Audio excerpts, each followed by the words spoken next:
મહેસાણા જિલ્લામાં સાર્વત્રિક વરસાદ ખાબક્યો। સૌથી વધુ બીજાપુરમાં 3.5 ઇંચ વરસાદ વરસી ચૂક્યો છે। કડીમાં વરસ્યો 2.5 ઇંચ વરસાદ। મહેસાણા શહેરમાં 2 ઇંચથી વધારે વરસાદ વરસ્યો। ખેરાલુ સતલાસણામાં 1 ઇંચથી વધારે વરસાદ। આ તરફ મહેસાણામાં ગોપી રેલવે અંડરપાસમાં પાણી ભરાયા છે। અંડરપાસમાં પાણી ભરાતા વાહન ચાલકોને હાલાકી વેઠવાનો વારો આવ્યો। બસ સ્ટેશન વિસ્તારમાં પણ પાણી ભરાયેલા જોવા મળી રહ્યા છે। તો સાર્વત્રિક વરસાદ મહેસાણામાં વરસ્યો। મહેસાણા શહેરની અંદર જે રીતે વરસાદનું આગમન થઈને વરસાદના આગમન સાથે મહેસાણાના એસટી ડેપોની અંદર કઈ રીતે પાણી ભરાયું છે દ્રશ્યો બતાવવા જઈ રહ્યું છું। મહેસાણાનું નવું બનેલું આ બસ સ્પોટના આ દ્રશ્યો છે। બસ સ્પોટની અંદર કઈ રીતે પાણી ભરાયા છે આ તેના દ્રશ્યો છે। જે રીતે વરસાદનું આગમન થયું ને વરસાદના આગમન સાથે વરસાદી પાણી બસ સ્ટોપની અંદર ભરાઈ ગયા છે, જેના કારણે મુસાફરો પરેશાન છે। કારણ કે અહીંયા બસો પણ જે પણ પસાર થઈ છે તે ક્યાંક ને ક્યાંક પાણીમાંથી પસાર થઈ રહી છે। આ દ્રશ્યો છે મહેસાણા બસ સ્પોટના। જે રીતે વરસાદનું આગમન થયું ને વરસાદના આગમન સાથે વરસાદી પાણીના નિકાલ થયો નથી, તેના કારણે અહીંયા પાણી ભરાયું છે। ફરી એકવાર વરસાદ શરૂ થયો છે, આપ તેના પણ દ્રશ્યો જોઈ શકો છો।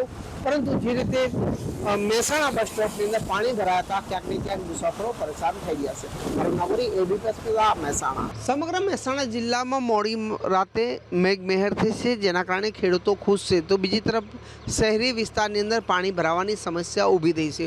હું આપને દ્રશ્યો બતાવવા જઈ રહ્યો છું। મહેસાણાના ગોપીનાળાની અંદર પાણી ભરાયું છે, જેના કારણે મહેસાણા 1 અને મહેસાણા 2 ને જોડતો રસ્તો એક તરફી બંધ કરવામાં આવ્યો છે। જે રીતે મોડી રાતે વરસાદ વરસ્યો ને ત્યારબાદ ગોપીનાળાની અંદર પાણી ભરાયું છે। મહેસાણા 1 અને મહેસાણાને જોડતું આ મુખ્ય નાળું છે। આ નાળું બંધ થતાં ક્યાંક ને ક્યાંક એક તરફી વાહન વ્યવહાર હાલમાં બંધ કરવામાં આવ્યો છે। જે રીતે મહેસાણા જિલ્લાની અંદર વરસાદનું આગમન થયું છે તેને લઈને ખેડૂતોમાં ખુશી જોવા મળી છે, કારણ કે ખેડૂતોને આ વરસાદ અમૃત સમાન કહી શકાય। તો બીજી તરફ કેટલાક વિસ્તારની અંદર પાણી ભરાવાની પણ સમસ્યા થઈ છે। ખાસ કરીને જે રીતે કડી, બોચરાજી, જોટાણા સહિતના વિસ્તારની અંદર જે રેલવે નાળા છે તે ભરાઈ ગયા છે, જેના કારણે ગ્રામીણ વિસ્તારના જે રસ્તાઓ છે તે ક્યાંક ને ક્યાંક બંધ થયા છે।